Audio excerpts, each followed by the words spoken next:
Salve, salve, Radamezinhas e Radamezinhos. Vou aproveitar aqui esse mais novo episódio do canal Formigas do Espaço para responder algumas perguntas lá do blog Sonhadoria Paulista de Tudo. Eu não tenho o nome das pessoas que perguntam porque aparece para mim lá como anônimo. Anônimo disse isso, anônimo disse aquilo. Então é muito raro aparecer o nome lá do perguntador ou da perguntadora. Quando aparece, eu tenho a maior alegria em repetir o nome da pessoa, tal, porque eu acho, eu agradeço muito, né? Porque a pessoa, ela tá dando energia vital, né? Dela quando assiste qualquer coisa, né? Então a gente tem que valorizar isso, né? Tempo é dinheiro, né? Então, se alguém parou lá 30 minutos, né, para escutar o que você está falando, a gente tem que valorizar isso, né? Agradecer isso. Mas infelizmente a maioria dessas perguntas saiu como anônimo, anônimo isso, anônimo aquilo. E também queria emendar aqui dizendo que eu tenho o desenho na minha cabeça é que eu escrevo os textos no blog Sonhadoria Paulista de Tudo. Nem todos os textos são de 2026. Eu estou colocando coisas que eu não estava fazendo, mas eu resolvi colocar um pouco da casuística, né? Da minha experiência do contato extraterrestre, porque um pouco eu estava meio me acovardando a receber esse monte de críticas que a gente recebe, né? Por estar falando sobre um assunto que não é complexo, não dá para ser provado. Então, o pessoal hoje em dia, nessa distopia de 2026, está realmente exacerbado, mais violento, pouco elegante. Então, nossa, as falas são meio pesadas assim, né? Mas para querer brigar mesmo, ofender, e não é minha energia, não é minha história. Eu não, o tempo todo estou falando lá que não sou dono da verdade e é isso, tem uma experiência lá. Ela é a verdade? Não, eu acho que ela aconteceu da forma como eu conto. Agora, isso não quer dizer que eu seja mentiroso, ou como alguns acham lá, falam lá, às vezes, né? Se bebeu mas eu nem álcool uso, tal, em suma. Também não tenho nada contra quem usa álcool, cada um, cada um. Então é isso, né? E no meu desenho, por enquanto, eu acho que Sonhadoria Paulista de Tudo é onde eu coloco todas as minhas comunicações telepáticas, todos os assuntos que eu chamo de a ponte entre o visível e o invisível. E o blog aqui, o canal Formigas do Espaço, é onde eu faço isso aqui que eu estou fazendo agora, né? Fiz alguns lá dentro do estúdio. Gostei muito da experiência, porque tem lá dois ótimos profissionais, né? Tocando o barco para a gente, que é o PC Marciano e o Henrique Lepori. E aí o áudio está controlado, porque está dentro de um estúdio, é um bom microfone, tem um telão lá com o meu logo, que é o Formigas do Espaço. Aí você pode sentar com um convidado, então é legal, mas é meio. Também eu gosto mais de andar por São Paulo, e aí eu escolho um desses bons cenários que a gente tem aqui na cidade e toca o barco. Aí a imagem não é tão legal, o, o áudio vai ter ruído, mas é até assim que eu estou fazendo, né? Como nada disso é remunerado, então a gente, como é que se diz, não dá para ficar escolhendo muito, né? Bom, dito tudo isso, não sei também se esse é o melhor jeito, né? Achar que o blog e o canal tá entrelaçado, é uma coisa só. No meu desenho, na minha tela mental, sim, mas talvez não, né? O normal é que as pessoas que assistam aqui o canal nem passe ali pelo blog, né? Mas eu vou usar aqui hoje o canal para responder algumas perguntas que me fizeram lá no, no blog. Aí uma delas, pelo que eu entendi lá, é anônimo, mas pela maneira como foi escrito, eu acho que era uma hierarquia feminina, uma mulher, né? E ela pergunta que história foi essa da salamandra, que eu estava onde, se eu tinha tomado ayahuasca, se eu estava num trabalho da ayahuasca, do trabalho não sei do que. Não é a minha praia. O que eu conheço da ayahuasca foi há muito tempo atrás que a gente foi gravar com a TV Cultura o ritual, e na época a gente foi na cidadezinha lá, era conhecido como Mirantão, Visconde de Mauá, inclusive que é na região onde a gente fazia as chamadas saídas a campo, que é no Pico das Agulhas Negras, né? Então, Visconde de Mauá tá tudo ali, né? Na serra ali da Cantareira, tá tudo meio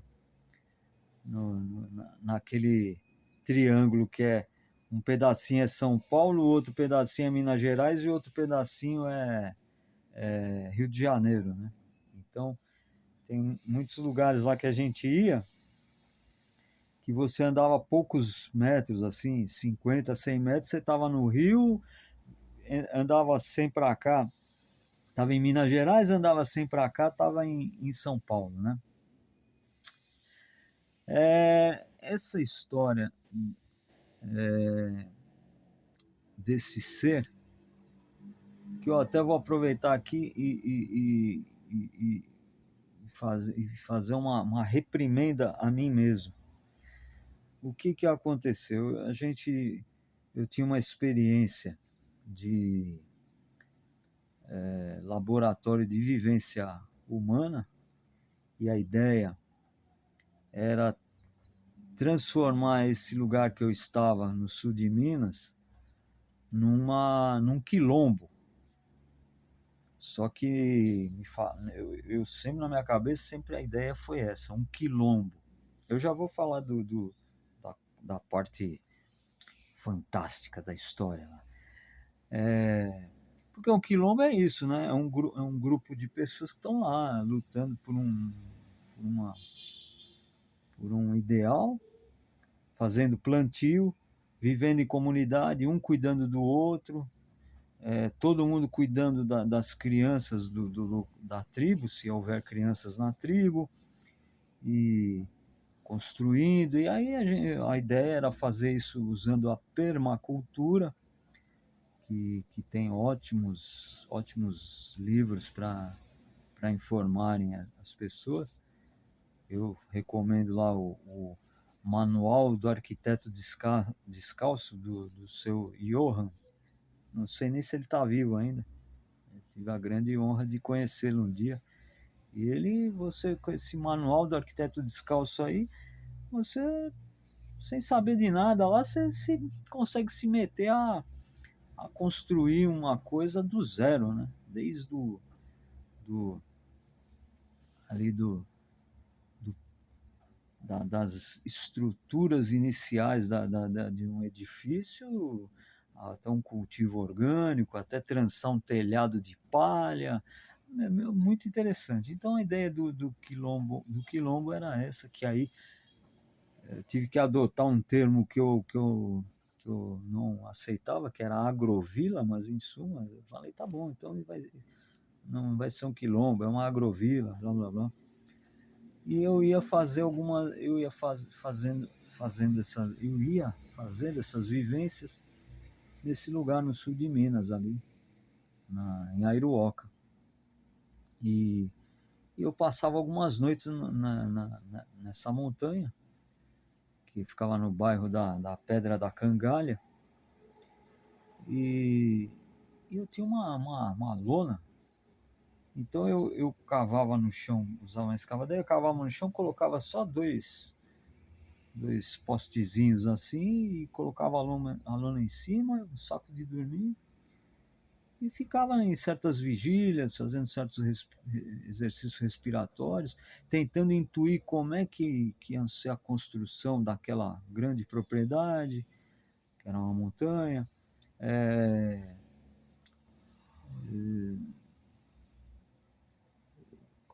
os locais, tentando realmente abrir uma comunicação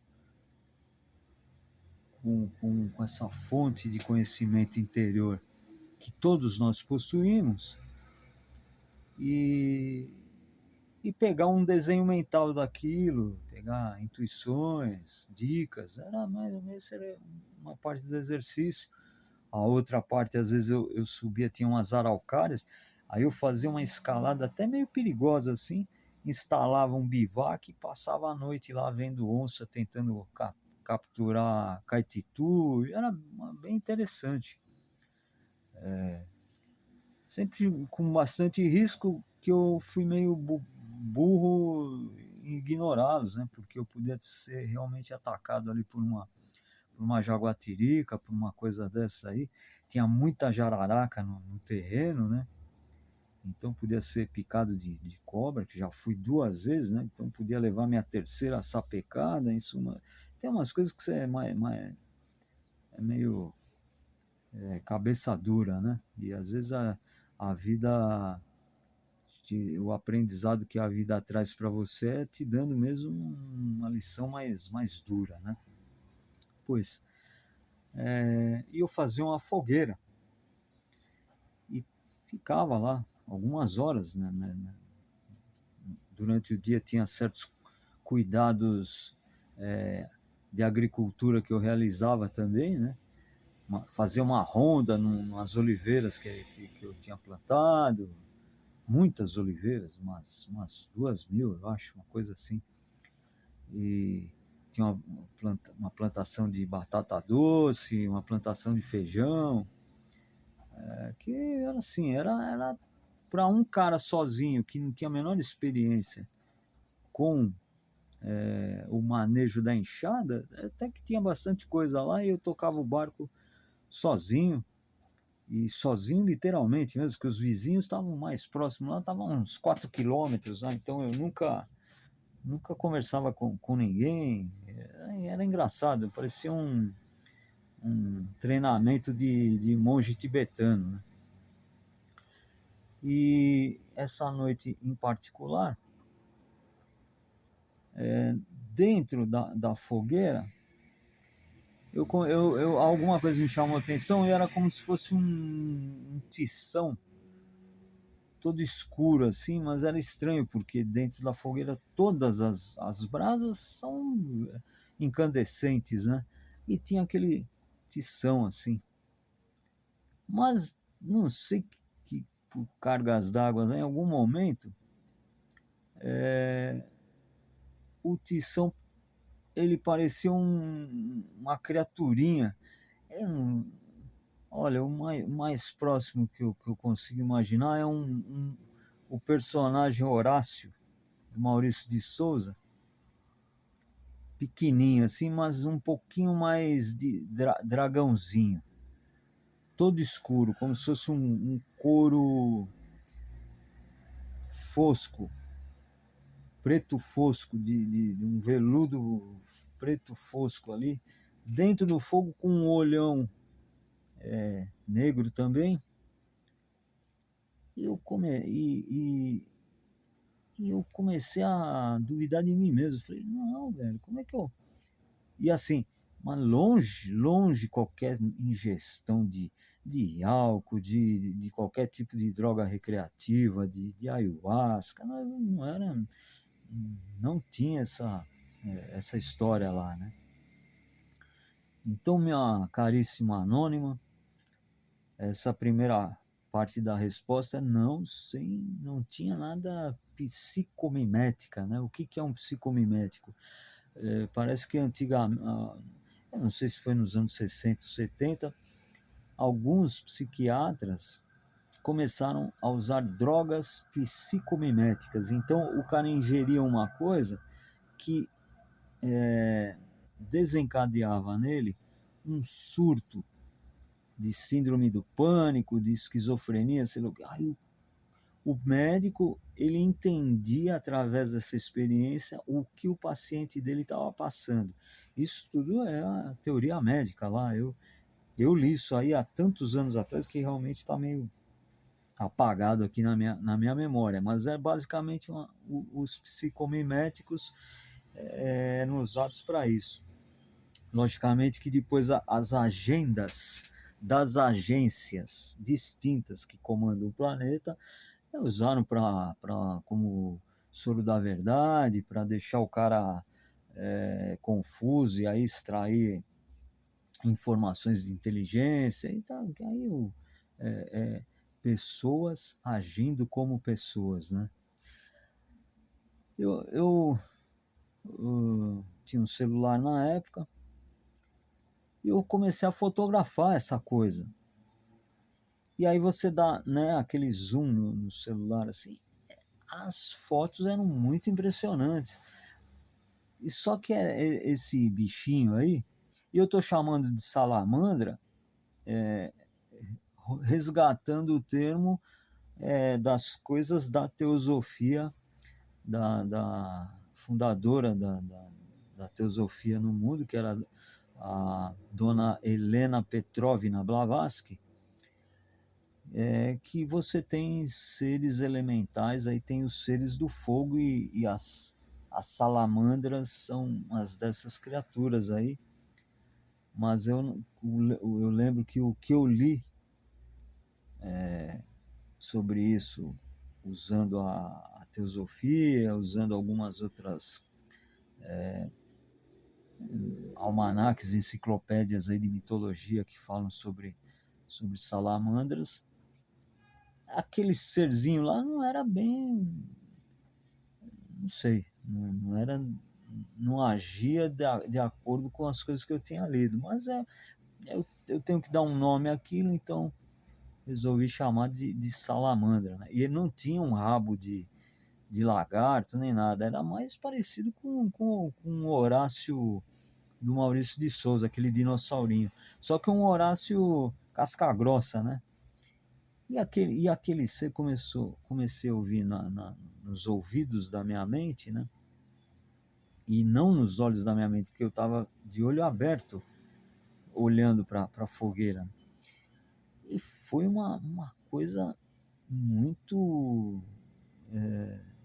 forte, muito desagradável, porque o bichinho tava brabo.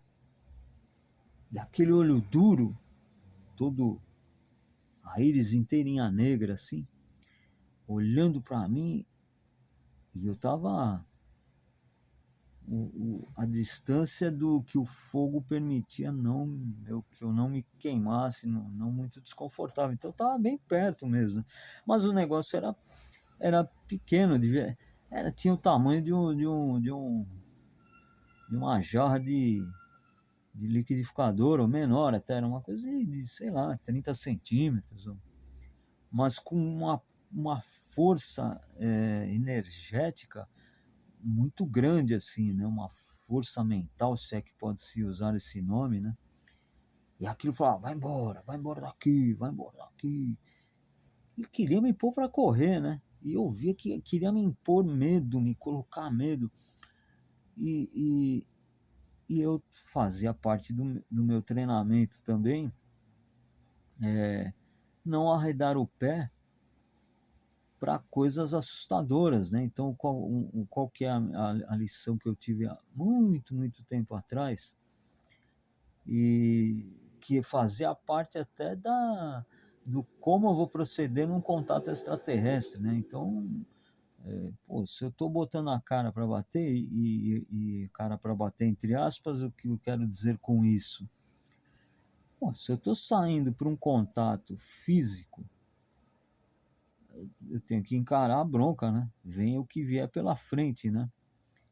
Então a gente tem que ter medo, mas o medo você tem que correr em direção ao que te dá medo, né? E não correr daquilo que te dá medo, porque se eu vou correr daquilo que me dá medo, muitas vezes esses seres aí, e agora eu estou saindo totalmente da área da ciência, né? Estamos aqui na especulação de coisas invisíveis, né?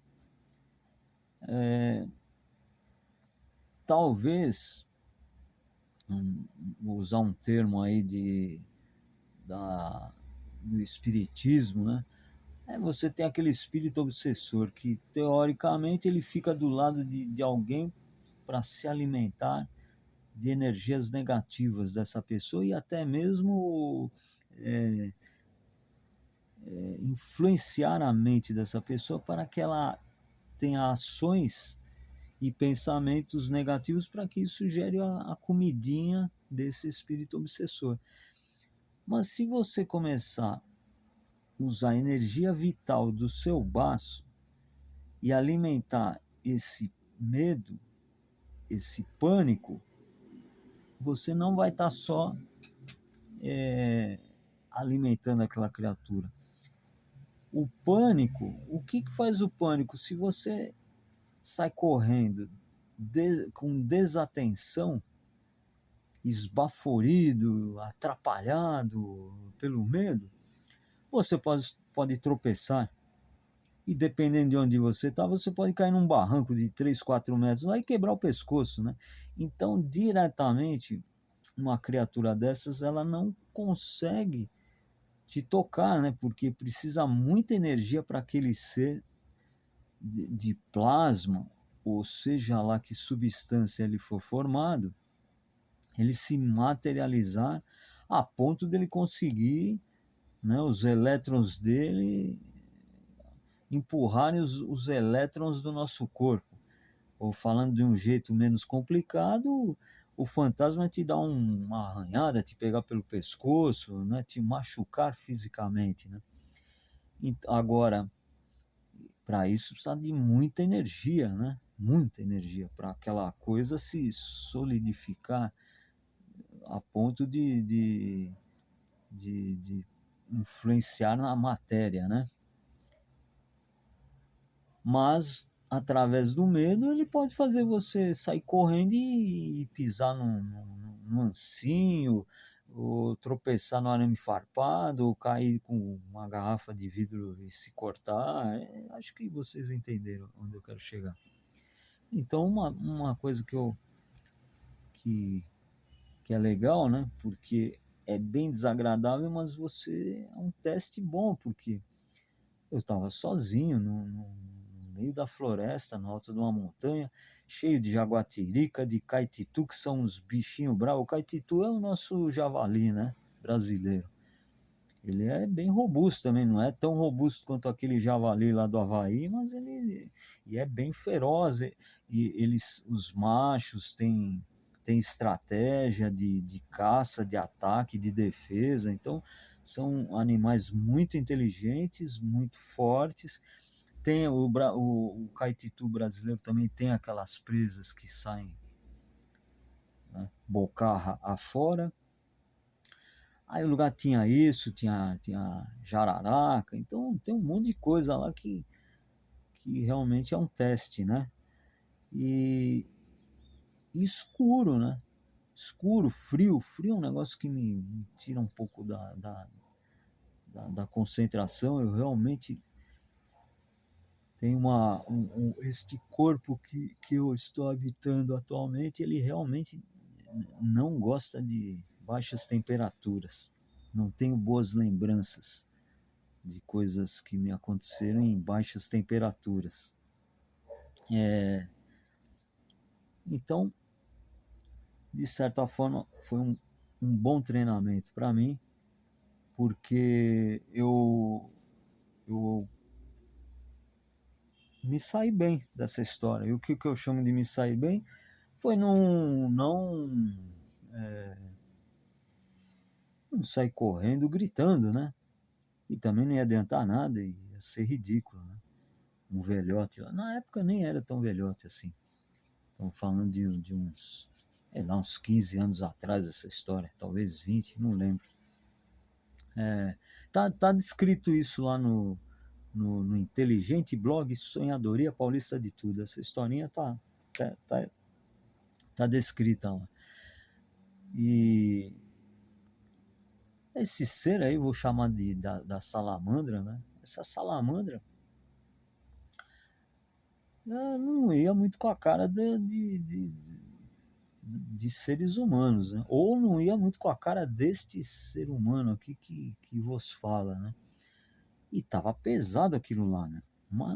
Eu quase que podia sentir o golpe energético daquela maledicência, ou sei lá, aquela energia pesada. Vai embora, vai embora daqui, sai daqui. Aí eu tava, sempre que eu faço todos os exercícios assim, e durante a vida toda, isso é a minha vida toda, eu sempre tô reforçando a esfera de proteção amarela dourada que eu criei aí com essa finalidade de me proteger da energia negativa dos meus semelhantes, me proteger de espíritos obsessores, me proteger de vampiros energéticos, me proteger de seres dotados de extra consciência, porém que não gostam dos seres humanos do planeta Terra. E dentro dessa esfera amarelo-dourada, eu também programei ela para que este corpo que o meu espírito anima, ele seja curado fisicamente de coisas, sabe?